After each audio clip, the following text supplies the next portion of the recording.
Our goal is to, we have to turn the space out at about 8:30. So that gives us about 40 minutes. So what I'm going to do is we have filled some of these questions here, which we will get to. But I want to try to get through some of these questions as quickly as we can because, and I know somebody has a statement they want to make as well. So I'm just going to start, anybody pick it up, run with it, okay? And we'll see where we go. First is the house on Reverdy Spears, I believe is the last name, Reverdy Spears Road, built within last 3 years, is flooding. This house is built next to wetlands. Why was this house permitted? Would a buffer help? When was the house built? This says it was built within the last 3 years. Is that correct? 3 or 4 years. 3 or 4 years.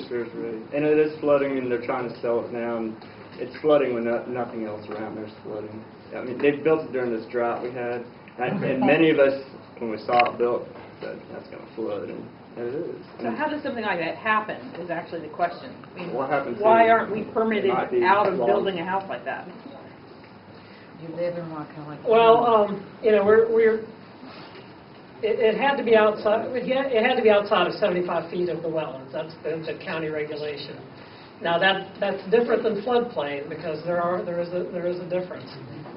Even then, you know, we do have FEMA flood maps that show that what your flood elevation is based on the 100-year storm, and you have to build above that base flood elevation. So it was probably something that was more than the 100-year storm event, or. Yeah. But could they get a variance to build closer to the wetland? Isn't that kind of what we do? We give variances, we give permits, right? Well, so no, we permit them to build closer? Variances are very rare, and they have to be where you have to demonstrate that your property is not buildable without the variance. It's the current regulations. So I don't think it was a wetland issue so much as a floodplain issue, and I don't know what those details are. It's just interesting to the neighbors because everybody's wondering how that house was allowed to be built there when probably the banks don't end up stuck with it because nobody will buy it. They should. If I was that person, as soon as FEMA continues the flood maps, I'm willing to bet that house will then be in the floodplain, and they should look into FEMA. And the entire reason, that home, I have no doubt, is not an isolated home, which is why FEMA is stepping in to redo the flood zones here in Wakulla County. And many neighbors there are saying also could be involved with some filling that was done on low areas too. Yeah. The follow-up to that question is, does the state isolated wetlands rule provide for any buffer? Yeah, I can answer on that one. For our isolated wetlands rule provide for any buffer. If the activity is coming under an individual permit and there are impacted wetlands, any secondary and cumulative, whether it be an isolated or a connected wetland or species, all of that falls under the buffer requirement in that event. Now, if you're proposing development in an upland where there's no wetland impacts, there is no buffer requirement under that. But the isolated wetland that the state regulates, that you just said came into effect in 2010? Yes. Can you build to the edge of that isolated wetland? Or is there a buffer? Let me ask you, are you impacting any other wetlands as a part of that activity? Just the isolated wetland. If you are not impacting any wetlands, you can build out close to it, yes. If you are impacting wetlands because of your impact and because of your construction activity, you have to take into account secondary and cumulative. I'm confused. If you're impacting the isolated wetland, are you saying the wetland has to be connected to something else? No. Okay, so it's an isolated wetland. There's a primary impact and then there's a secondary and cumulative. If your activity involves a primary impact, then yes, the secondary and cumulative has to be addressed with a buffer and taken into account. Okay, let's try to move forward, guys. I'm not sure if this is missing a word or not. If a new will be in effect regarding isolated wetlands, and if state agencies, staffs, DEP, etc., have been significantly reduced, and if the state agencies are permitting agencies, how can we expect better protection of Wakulla County's wetland by the state? Short answer? Yeah. Non-political, I can speak to that a little bit, at least for. You can. I can speak for Northwest. As a part of our reorg that we did in Northwest, what we did is we blended a lot of our resources where before they used to be separated, where we had a Tallahassee office, we had a Panama City office, and we had a Pensacola office. What we did is we merged our resources from Panama City and Tallahassee. So instead of just having 2 or 3 processors and wetland inspectors for just Tallahassee office, now we have 8 combined that can, and we all run the circle here for DEP. Then you also have Water Management District that regulates the same territory under their component. So you have 2 different agencies covering the same rule over the same territory. Depending on the activity, depends on whose jurisdiction it falls into. Yes, sir. As we discussed during the break, would you explain your side on residential property versus water management? Because I think even one of our commissioners who was here, it was under the assumption that for residential property, it was a Northwest Water Management District that would manage the wetlands, not you folks. Again, we have an operating agreement between DEP and Water Management District, and it depends on how the activity is coming in and the application is. And I'll give you 2 examples. If an individual homeowner comes to the department or comes to the state and needs a permit for an activity, the individual homeowner is going to fall under the jurisdiction of DEP for Northwest Florida.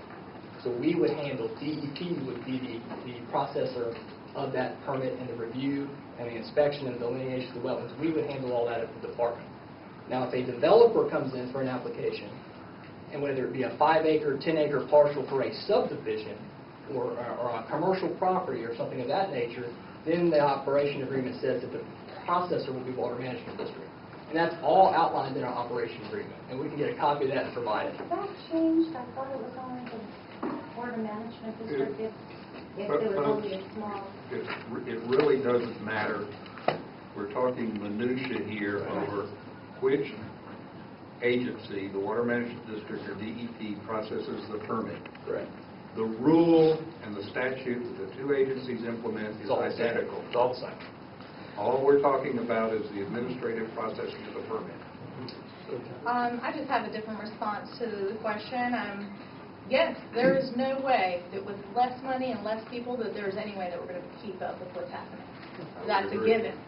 And so there's no way that you can regionalize stuff and expect to get better quality care. And I worked at the Northwest Florida Water Management District over a decade ago. And like I mentioned, I grew up canoeing and kayaking in this area. And in the year that I worked there, I was an intern when I was in college, there were 4 different people that I found in violation of the Northwest Florida. And what I mean by this, I'm kayaking down a stream and I hear a loud noise. I'm on a spring-fed creek, and there's a pipe going right down in the spring in the middle of nowhere, going out to some agricultural property. So I had my GPS and I put it in. I'd go back to work on Monday and find out if that person was permitted. 4 times that I found people that were not permitted. And this is before these budget cuts. We cannot keep up. And this is all of our water coming right out. If you look, I don't think it's going to happen, but people talk about water scarcities in South Florida. They just assessed Orange County. They're dry. Orange County, Orlando cannot get any more water. They're going to be coming up this way. What we have here in North Florida is more precious than gold. We are sitting on one of the cleanest, most pristine aquifers in the entire world. If you look what's happening over in the Middle East, over oil, we can live without oil as a species. Not a single thing can live without water. And here in North Florida, we have to realize what a value this is and that we have to protect it. And we already mentioned the budget cuts across the state, and we already have the wrong end of the stick up here in North Florida to begin with. So it's that much more important for local governments like Wakulla to really take concern of what's happening and to protect our land. And if I could, I just think it's real important to say that the county still includes wetlands reviews as part of our development review processes, and we have good relationships with the state. So I personally do not think that there will be any wetlands that will be affected without what the board is talking about doing is eliminating the buffers. You know, and there are arguments for the buffers, and then there are some arguments against the buffers, but I don't believe that there will be wetlands affected by the actions of the state if the county continues their review processes. So either getting rid of enforcement and mitigation locally, right? Well, Code board would not handle violations anymore. but the state still will, and Okay, I guarantee if we notify the state that But there's now, wetland but being now, filled, your they will office take handles action. mitigation, and the code board would handle the violations. That's going away under what you're proposing. No, the wetlands impacts, I think, are not going, the review of the wetlands impacts are not going away, and we still have the ability to notify the state and ensure that permits are required. And we cannot issue a development permit if they don't have state permits for wetlands. So I don't see where we're not going to keep doing that. Okay, we got this right in the back there. All right. First of all, let's put it this way. I have watched this whole wetland thing going for the last 40-some years. And I can remember two wonderful things I saw. One was in 1973 when, on Fiddler's Point, we shut down developers with bulldozers that were pushing spoil piles into a creek and blocking the creek and the navigable waters. And we were able to get through the trustees of the Internal Improvement Trust Fund to call the Marine Patrol to go out there and go cease and desist to the developer and to the bulldozer operators. They were going to arrest them when they should have, in fact, arrested the owners, but they couldn't do that. Anyway, it was a great, magnificent scene, of which I'm writing a book on right now, and hope to have that out in a few months, and it has that scene in there. The other was not just a few years ago, with Ronald Fred Crum destroying a freshwater marshland. A beautiful marshland that was full of lily pads, frogs, and everything else. Half of that wetland was on the refuge property, and the refuge is a bunch of wimps and cowards and will not stand up to private property and will let their land be destroyed, as was happening over there. It's a very sad thing, but it's really true. The refuge has no guts and no property proprietary rights. Okay, the other beautiful thing was a beautiful, gorgeous red stop work order that our Code Enforcement Board placed on that property. Now, they got sued for it, I think, and it was questionable whether it was legal or not. The fact is, I have watched habitats, marshes, seagrass beds throughout this whole panhandle, and we're talking about the pipe of the water, destroyed. You call DEP, and now, well, we can't get to it. We're just so understaffed, we're so underworked, and so on and so forth. 2 or 3 or 4 days later, while the bulldozer is crushing under marsh grass and things that have taken 10,000 years to grow since the last great melt of the Ice Age, permanently destroying it, it has to go through its bureaucracy, and then they come out, and then eventually they'll say cease and desist.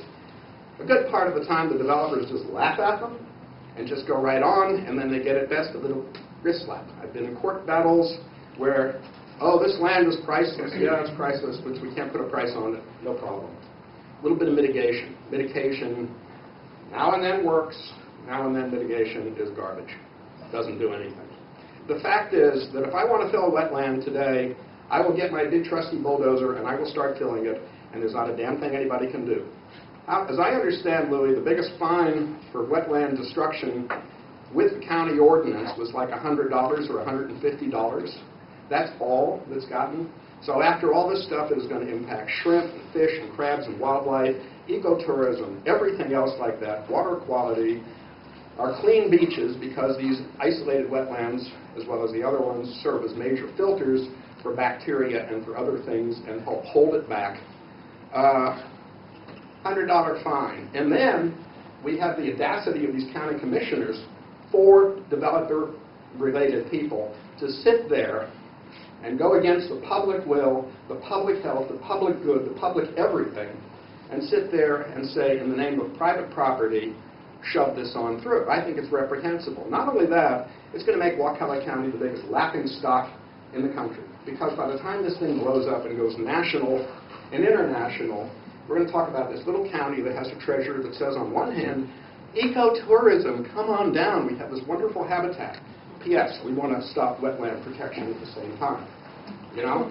It's also going to say, we don't value our wetlands near enough to enforce them and to charge real fines and to make it problematic. Believe me, if the damage that these people did, I'll get there anyway. One guy with a gun or walking into a junior food store and stealing some stuff like that will bring down the gendarmes and the police and the whole thing and screaming sirens.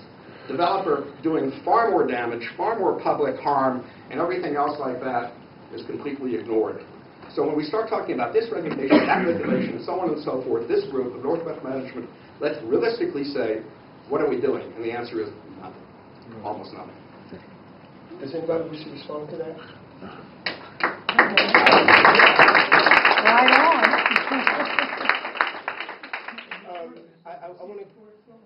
I'm going to give one question here, and then I want to tackle somebody else's questions. How much money comes into Wakulla County because of wetlands-related activities, especially on the federally owned land?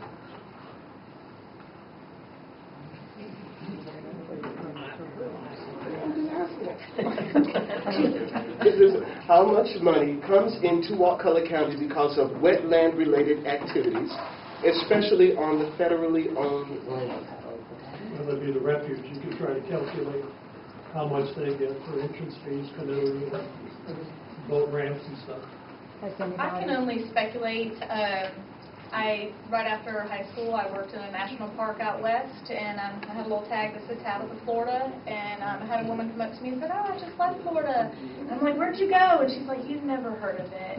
You've never heard of it." My husband and I like to go to kind of off-the-wall type places, and I'm like, "Where?" And she's like, Wakulla Springs. We went down, and they were there for a whole month, and this was back in '95. And so, and I know that you all have are building a new environmental learning institute. The whole reason why this county was chosen, not only is proximity to TCC and other learning institutions, because of what it looks like, because it's attractiveness. You're right, this is a place that, you know, when you show up, it's going to look like it's a place that an environmental institute learns, and this is a place where people are going to be taught how to do ecotourism.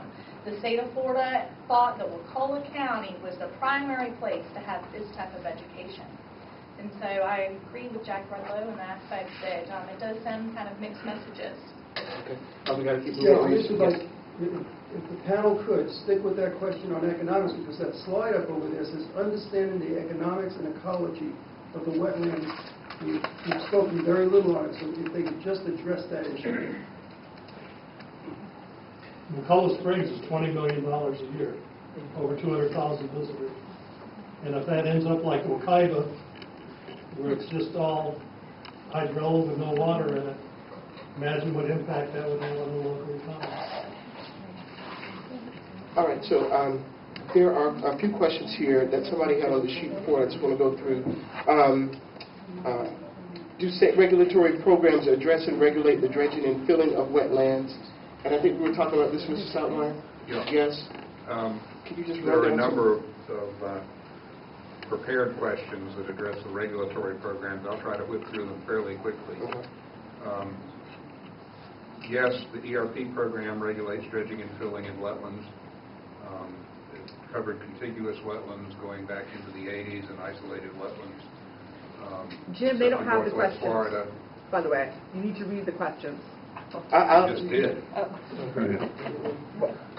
Keep going.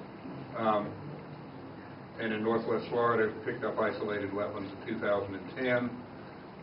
So the answer is, do the state regulatory programs include and address dredging and filling activities in isolated wetlands? The answer is today, yes, they do. I will note, though, there's been some misinformation out there with respect to the Corps of Engineers. The Corps of Engineers got kicked out of isolated wetlands in a U.S. Supreme Court decision a number of years ago. And more recently, another U.S. Supreme Court decision has made it very, very unclear whether the Corps of Engineers has any jurisdiction over adjacent wetlands, that's wetlands adjacent to rivers, or, even worse, headwater streams. So how far up the Sopchoppy River, for example, Corps of Engineers jurisdiction goes is very unclear. Is it true that the state regulatory programs identify that activities in wetlands and other surface waters must not be contrary to the public interest, or if the activity is located in an outstanding Florida water, the activity must be clearly in the public interest? Basically, the answer is yes. although with respect to OFW, if an activity is going to significantly degrade, even if it's not within an OFW, it has to be clearly in the public interest. Are there special provisions that protect waters used for shellfish harvesting? Yes, but only in those waters, not necessarily in adjacent uplands. And that's waters approved, Class 2 waters approved for shellfish harvesting. Question about the current wetlands, Wakulla Wetlands Ordinance was adopted in August 2010. At that time, did the state regulated isolated wetlands in Wakulla County? No. They got that in November of 2010. Does DEP provide wetlands delineation? How about the county? Since about '94, there has been a single statewide rule on wetland delineation that's used by all levels of government in the state of Florida, not including the Corps of Engineers because they're not state of Florida. The county can do wetlands delineation using that rule. Consultants can do it. DEP can do it. The Water Management District can do it, as long as they use the rule. The county requires that if we feel like there is a wetland on the property, that you have a biologist delineate those wetlands. Which is, speaking from DEP's perspective, that's a good thing. There's some counties that kick it back to DEP to do a binding wetland delineation, which is not a good thing because we're short-staffed. Having a qualified biologist or somebody else do a delineation. But that requirement from the counties being eliminated, isn't it, Louis? That preliminary letter, et cetera, all comes under the ordinance. Well, the way I understand it, there's not been, the direction from the board is to eliminate the buffers, the 75-foot buffer around. It's to eliminate the ordinance. Well, the way I understand it is, that's not the direction, and that's not my understanding. You know, there is still going to be a wetlands ordinance, as I understand it, and we are going to have to revise it based on the direction of the board to get rid of the buffers. You know, and I may be wrong on that, and I will seek clarification. You are wrong on that. You are. Howard County, the board is trying to do away with the wetland ordinance entirely.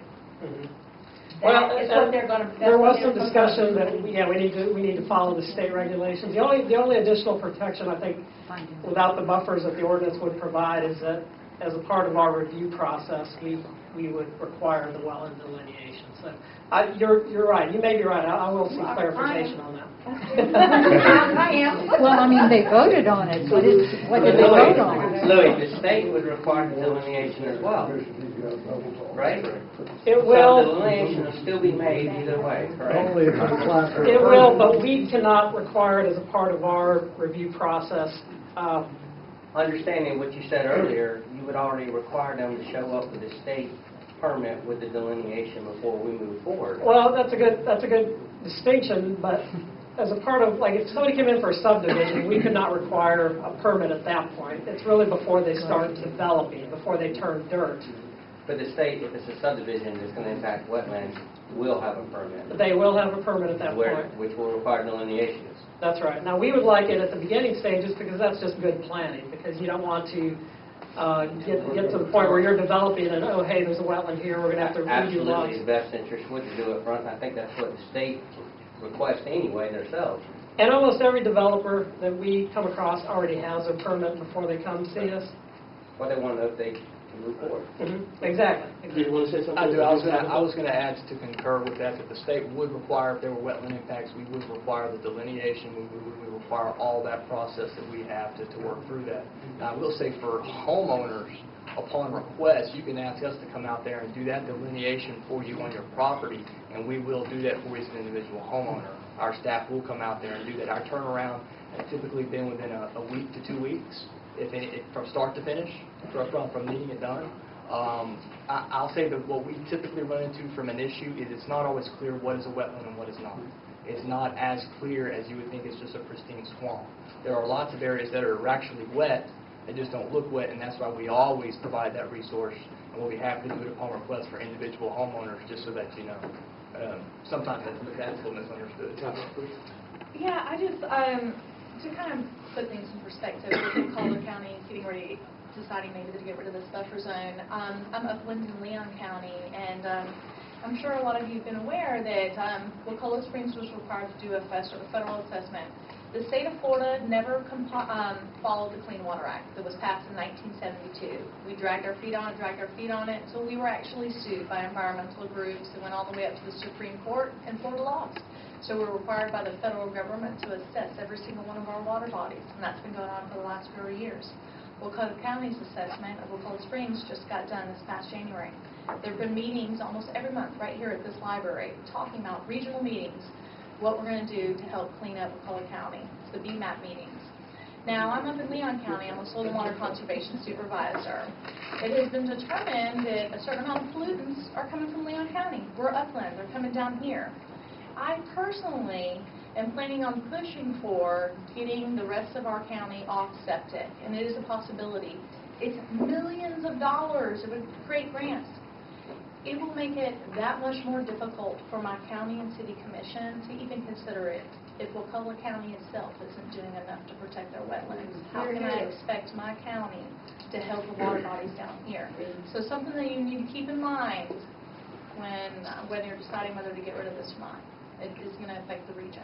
Okay. Louis, I hate to do this. But 3 of these cards are actually going to take some things off my plate. So I just want to go through these. One says, clearly explain if no language in comp plan for wetlands, can the ordinance be enforced?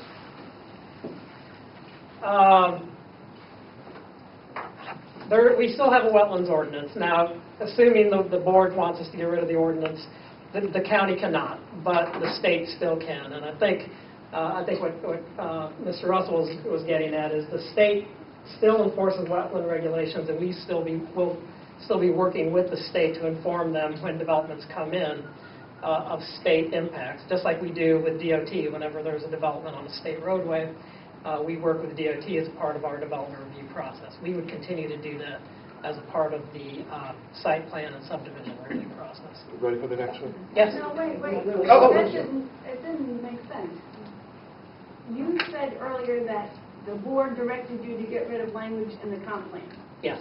So if there's no language in the comp plan, how does that affect the ordinance, the wetlands ordinance? There's no teeth to the ordinance then. There's no buffer. There's no buffer requirements. You're right. The buffer requirements are in the comp plan, and the board is clearly doing away with the wetland buffer requirements. So the ordinance is kind of just flat because there's no way to enforce the ordinance then because there's no language in the comp plan.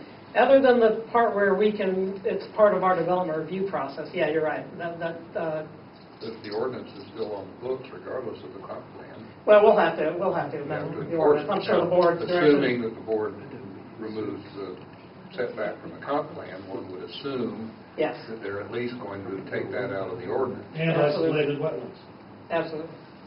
Well, an isolated wetlands though will be covered by the state. No buffer. But no buffers, you're right. Absolutely. Before we move on, let me make one other quick comment. A lot of the discussion is focused on buffers. There are other things in the county ordinance, for example, dock construction criteria, that are not, quite candidly, in state regulation. Single-family docks are exempt from state regulation as long as they meet certain very limited criteria. The county dock construction criteria are much more stringent than the state.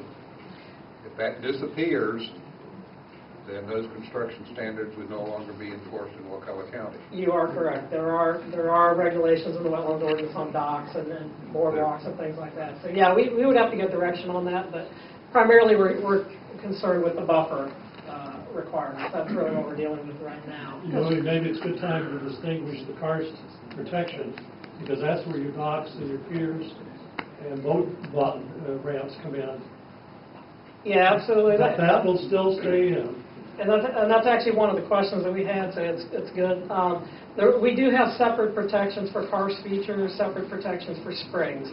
There are additional setbacks of up to 150 feet for those. So even without the wetland buffers, we still have protection for karst features and springs. There's still a 50-foot water body buffer that's on the books as well that will remain. But again, it is doing away with the 75-foot wetland buffer. Okay, so I believe this has something to do with you, does it? It may, okay. SWRF, Statewide Environmental Resources Permitting by DEP. These are the new state regulations that go into effect October 1st, 1 week from today.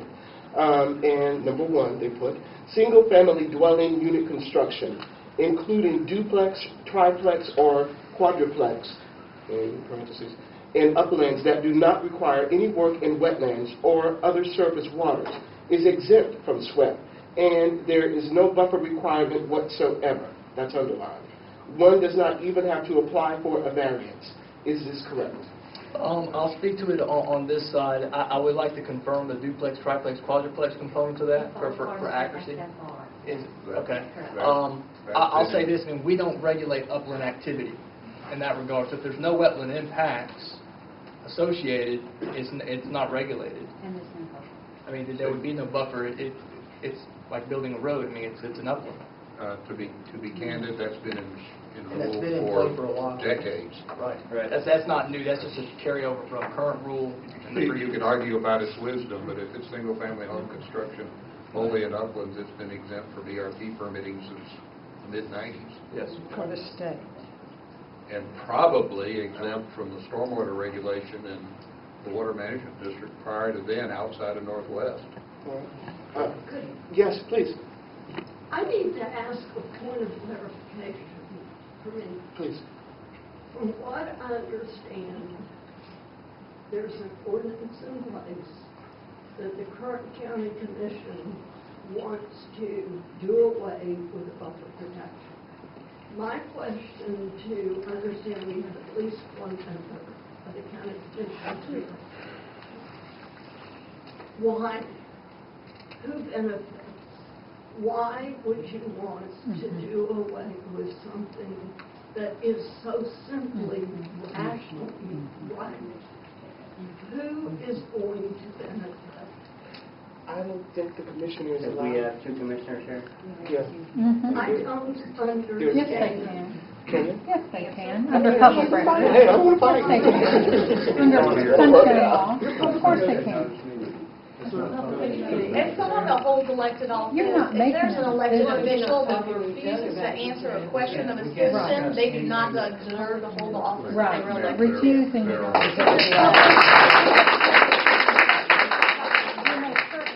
It's a publicly noticed forum, and Sunshine few law. people happen to be here. Sunshine law allows you to answer questions. Everybody. I'm sorry, everybody. Rachel, what were you just saying? I was saying, and I know there's people who know Sunshine that are even better than me in this room. I teach it. Dan teaches it, so it's been publicly noticed, and it's a public forum. You can answer a question. You It's not, certainly it's can. not private Or you can communication. refuse. But there's repercussions for that. But there's Rachel, did you say it was publicly noticed? It's publicly noticed. This is publicly noticed. Go ahead, County. It was publicly noticed to the county. It appeared in the Wakulla News. Ask Howard to walk outside, and I'll talk until you guys get tired of hearing me talk. Okay. Exactly. Fine, no. Howard's willing to. Right. Okay. Howard's on his way. Trust me, I'm not scared. Bye, Howard. All right. I'm about demonstrated that by now. We do not want to get the county commission in trouble over Why don't you let her ask the question again? Absolutely. Yes, please ask your question again.